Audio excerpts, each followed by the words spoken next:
Skat's a baller, man. Skat's a baller. He's a guy that's a culture changer. He's tough. Look at him. Come right in here. Look at him. Wait. We were asking about you. I'm running. Yeah.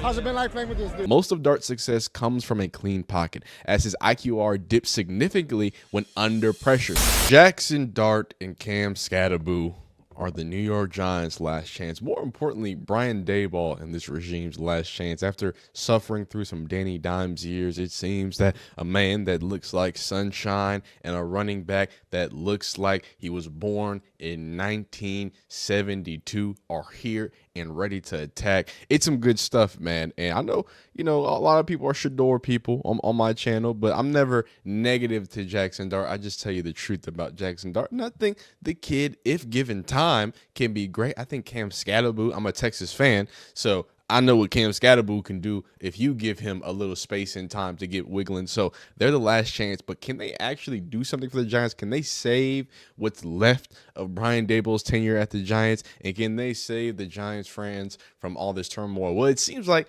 they're best friends already. Let's hear it. Skat's a baller, man. Skat's a baller. He's a guy that's a culture changer. He's tough. Look at him. Come right in here. Look at him. Wait.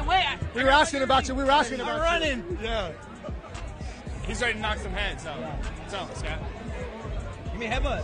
How's it been like playing with this dude? Noggin. He's trying to headbutt everyone all the time. Skat's ready to roll. Yeah. Every morning we headbutt. Skat's a baller. Them white boys was doing something, but and no, not in a pause way, in like a Pusha T type of way. You know what I'm talking about? That the snow be flowing. It seems, I don't know, that boy was locked into something. Either he was snowing or he was sipping or something, but he just seemed, or maybe he's just like that because he's a mountain man. I don't know. Somebody tell me about Cam Skattebo. Clearly he's an insane person. His CTE's on 3.0, which is great. You need that in a new rugged style running back. But let's hear about Jaxson Dart. And before we get into it, I want to read this article because this article puts some things into perspective about where he ranks, right? I've called him, yes, me, in the past, I've called him an RPO merchant, right? I've pointed out that what's it called? Ole Miss quarterbacks deserve the same reputation that Ohio State quarterbacks have, right? Meaning that they don't pan out in the NFL and that they're never equipped to make things happen in the NFL because they run in offenses that aren't conducive to learn well in the NFL. But let's see this ranking. So this is from an article from Sports Info Solutions, right? Info Solutions, and it's basically some advanced stats comparing this field of quarterbacks, specifically Cam Ward, Jaxson Dart, and of course Shador Sanders. And here are some of the things that come out. Now, obviously, on target and interquartile range, if we look just right here, while on the move, Shador Sanders 78%, Jaxson Dart 68%, and Cam Ward 71%. Sanders has the advantage while on the move. So shout out to Shador. You're going to see that even though Jaxson Dart got drafted higher, him and Shador really, and even Cam Ward's number one, it's like him and Shador who are neck and neck in a lot of these advanced stats. So Ward is accurate, but made too many poor decisions that resulted in 4 interceptions, the most out of the 3. Dart's accuracy was better when on the run than it was while pressured, meaning he can benefit from having better pocket awareness and escaping when able. So there's that, but then you go a little deeper. So under pressure and on the move. So this is for Jaxson Dart. Most of Dart's success comes from a clean pocket, as his IQR dips significantly when under pressure. So this is somebody who, just being reported from advanced stats, does not do well under pressure, right? And I'm not bringing this up to say, oh, he's not good. I'm bringing this up to say, give him time. Like, if you allow him to mature, he clearly has the physical traits to become something great. But right now, he needs to learn how to manipulate the pocket. He needs to learn how to read defenses, and he needs to learn how to ensure that he's doing what he needs to do in very, very pressure situations. Because that's what you're gonna have, especially for the Giants, right? It's gonna be like that for a while. As Max Nusher and Brandon two highlighted in Dart's his scouting report, when under pressure, he throws too often off his back feet and will put the ball in dangerous places. Sanders is the only one who led the pack in IQR when pressured, but Ward led in accuracy with a 73% on target percentage. Dart was a measly 61%, which was 44th in FBS among 116 quarterbacks with 50 attempts under pressure. Put another way, he was in the 63rd percentile of those quarterbacks. All three of these guys have talent on the move according to our scouts. He does a good job with his accuracy on the move and has shown the ability to make good throws across his body and down the field if he can't get set. So that's Max on Jaxson Dart, or Max and Brandon on Jaxson Dart. And then this is Matt Manchurian on Sanders. He is accurate on the move as long as he can get enough into the throw. Now, accuracy on throws on different areas of the field. My colleague Chris Lee wrote a great piece projecting accuracy from college to the pros and highlighted the on-target percentage of the quarterback of the year's class. He found that out of the three, Dart had the best accuracy on intermediate throws at 74%, followed by Sanders at 69% and Ward at 67%. On deep throws, Sanders had the edge at 55%, which is, I think, kind of interesting. And then Dart at 51% and Ward at 46%. Ward deep ball accuracy being worse than 50% is at the low end of the spectrum. The vast majority of those misses are on overthrows over 70% of the time. This trend is less stark on the intermediate throws, but he is still more prone to sailing throws when he misses. According to our scouts, his footwork may be the main culprit. So we get a little deeper into the comparison of these guys, right? We talk about IQR for deep, right? You have people like Shador leading, right? Cam Ward and then Jaxson Dart. They're pretty close there, right? You talk about average depth of target. Now, this is where Jaxson Dart shines, right? Now, you can call him RPO. You can say it's tooled up.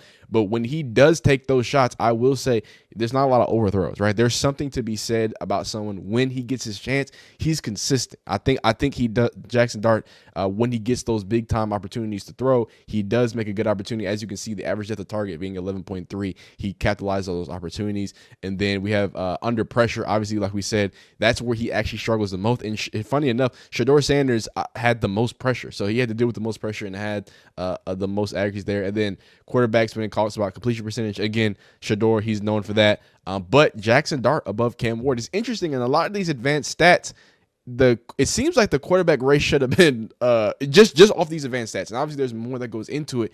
It really seems like it should have been Shador and Jaxson, and not Shador and Cam Ward like it was. But it ended up being Cam and Jaxson Dart. So I think that's super interesting. But all in all, I do want to point out that Jaxson Dart, I've been talking about Shador putting in work, and people in my comments like, oh, well, you're trying to say other people don't work. No, we just don't have videos of people working. I'm not saying we don't, but you know who we do have videos of working in the offseason? That's Mr. Jaxson Dart.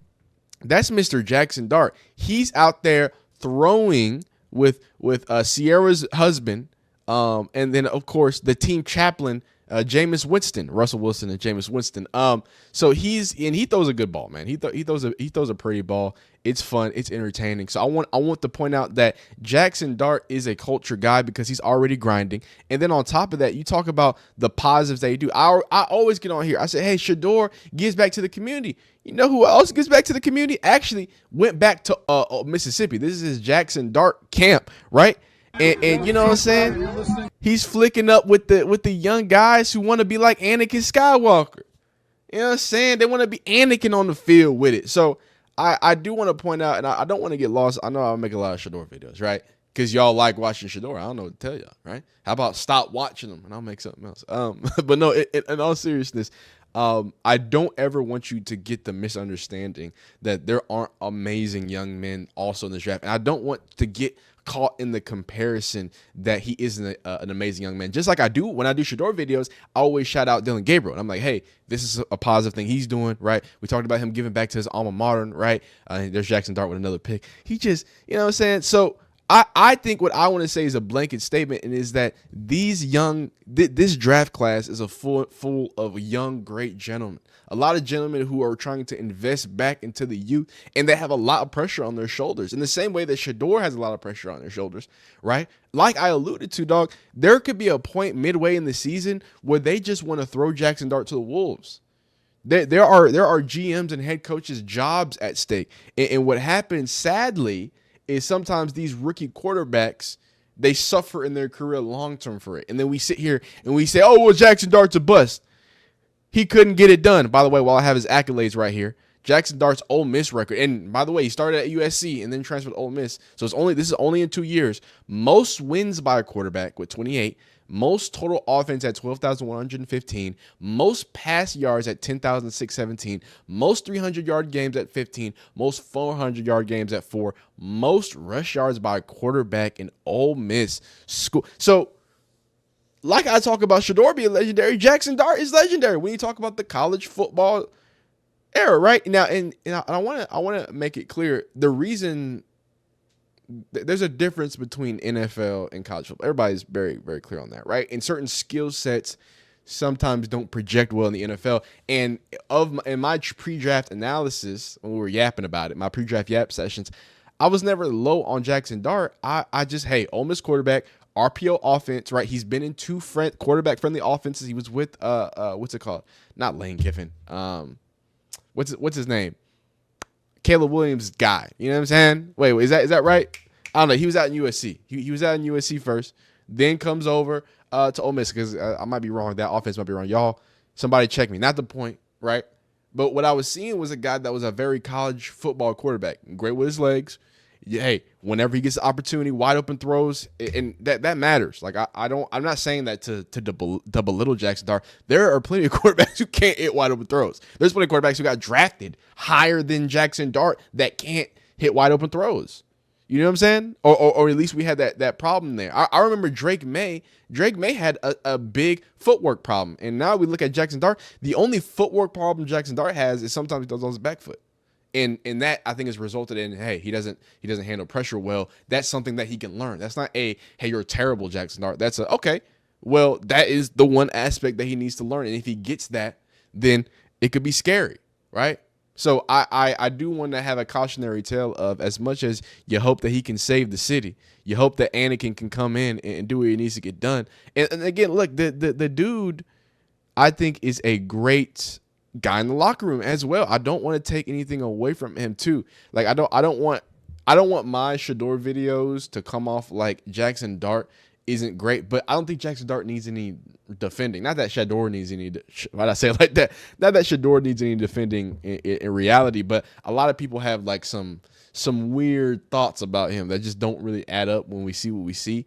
I think Jaxson Dart sometimes can suffer from that, but just not as greatly. And I think also the situation that he's in is a lot different, and it kind of results in maybe a different outcome as well. So, but let's hear from him again about Jaxson Dart and the trust for the Giants plan, because at the end of the day, if he's bought in, I really do think the Giants fans might be slowly getting out of mediocrity.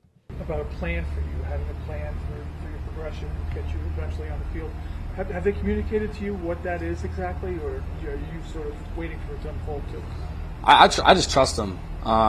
They've had this blueprint, and they've done it with different quarterbacks, and you've seen them succeed at the highest level. So I trust them. And, for me, I'm just trying to be the most coachable player that I can.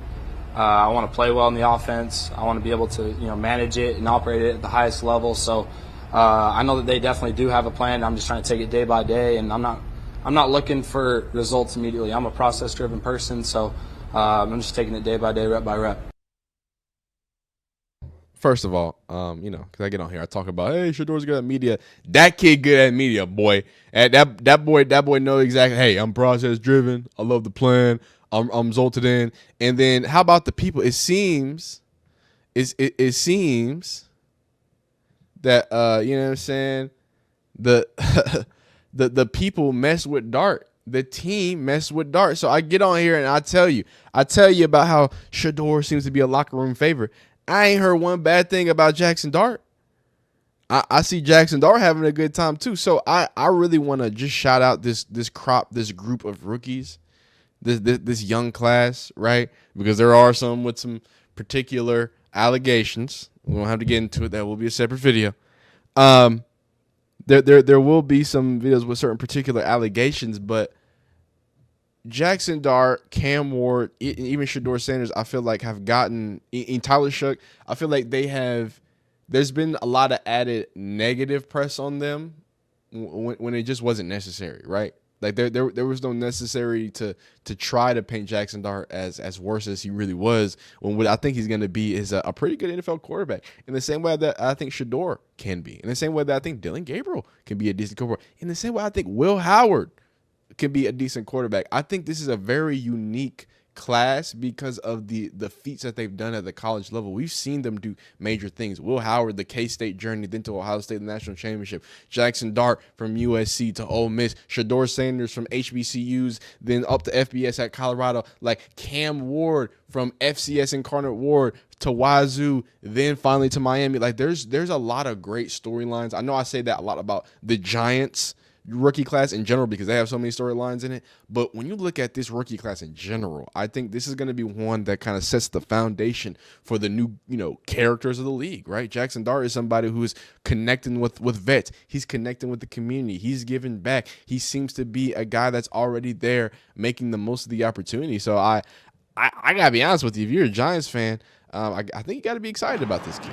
I think you've got to say, hey, we've got a chance when Dart's out there, because again, when it's set up right now, he throws the good ball, and again, at the NFL level, that is consistency is invaluable. That's what I would say, right? In the collegiate career, you can throw it around, you can whatever. Sometimes you can be good. For all the things that you may try to like point out at Jaxson Dart, and maybe I have even pointed out, the consistency is there. You can see it. And I think that matters to him. So going on to his boulder of a human being, and we're not going to take too long on Big Cam, but Kim Skattebo, because I think he speaks for himself quite well. Let's hear it from him. Yeah, exactly, and that's right. I mean, head-up contact that's real contact, and shoulder to shoulder isn't as much contact as people think, And I have a good balance underneath my feet, so if I can get half of the body, I feel like I'm in a good shape to go past them. So, with all you've accomplished, how do you keep finding the chip on your shoulder to prove people that you can still do more? Yeah, how many snaps of the NFL have you seen me play? 0, right? I've proved nothing. I've proved what I am in college, but I've proved nothing at this level. So now where I'm at, I have to prove myself. And if that's for 5 years or if that's for 10 years, I'm going to continue to prove myself.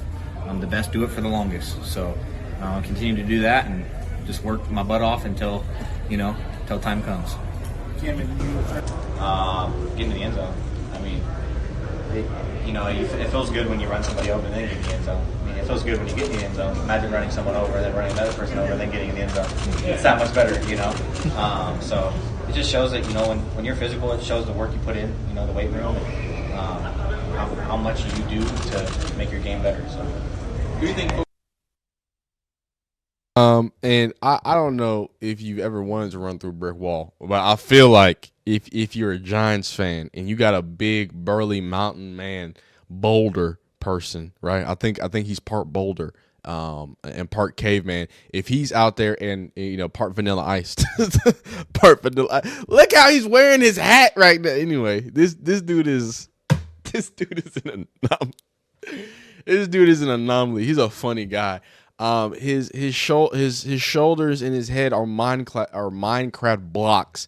But no, like this is what I mean by like they are the last chance. Jaxson Dart and Cam Skattebo are the last chance. Do you hear the answer that he's giving? I just want to run over people, son. I just want to run over people and then run over people and then get in the end zone and then drink a beer, what? And then drink another beer, what? And drink 7 more beers. Wide. Like, so I'm trying to get how you would even be against Cam Skattebo. I just feel like as a Texas fan, you gave us a fright.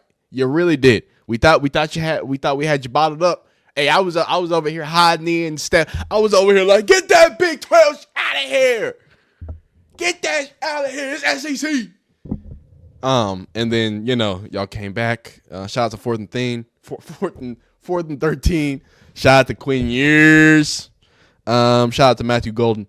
But this is a scary man. And clearly he has the mindset that I think is going to work well at the NFL level.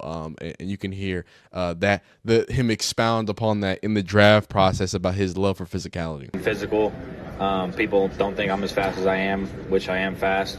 But punish the defender because they don't want to do it for 4 quarters. Not everyone thinks they have to play for 4 quarters because now in today's game, it's either a blowout or it's a tight game. There's no in between of fighting back and forth.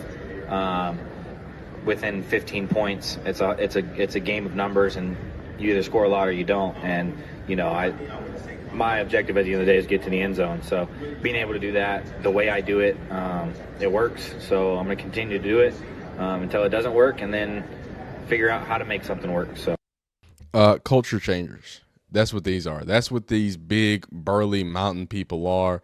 That's what Mr. Cam Skattebo is. As you can see, his accolades, his records, and things of that nature, quite decorated. But I want to end this here. Jaxson Dart and Cam Skattebo, like I said, culture changers.